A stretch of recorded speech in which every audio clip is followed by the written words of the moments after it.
கொடுத்த வழிமுறைகளை நம் குடும்ப வாழ்க்கையில் கொண்டு வருவது மிக முக்கியமான விஷயமாக இருக்கிறது. அன்னை ஆயிஷா ரலியல்லாஹு அன்ஹா அவர்கள் இந்த ஹதீஸ் அறிவிக்கிறாங்க. திருமதியில் அந்த ஹதீஸ் இடம்பெறுது. நபிகள் நாயகம் ஸல்லல்லாஹு அலைஹி வஸல்லம் அவர்கள் கூறினார்கள், உங்களில் மேலானவர், உங்களில் நல்லவர், உங்களில் மிகவும் சிறந்தவர் யார் என்று சொன்னால், எவர் தன்னுடைய மனைவியிடத்திலே நல்லவராக இருக்கின்றாரோ அவரே உங்களில் சிறந்தவர், அவரே உங்களில் மேலானவர், அவரே உங்களில் நல்லவர் என்பதாக நபிகள் நாயகம் ஸல்லல்லாஹு அலைஹி வஸல்லம் சொல்லி காண்பிக்கின்றார்கள். சொல்லிட்டு பெருமானார் சொல்றாங்க, நான் என் மனைவியிடத்தில் நல்லவனாவேன் என்பதாக சொல்லி காண்பிக்கின்றார்கள்.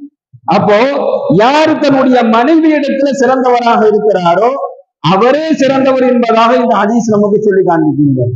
யாரு தன் மனைவியிடத்துல நல்லவராக இருக்கிறாரோ அவரே நல்லவர் என்பதாக இந்த ஹதீஸ் நமக்கு சொல்லி காண்பிக்கிறார்.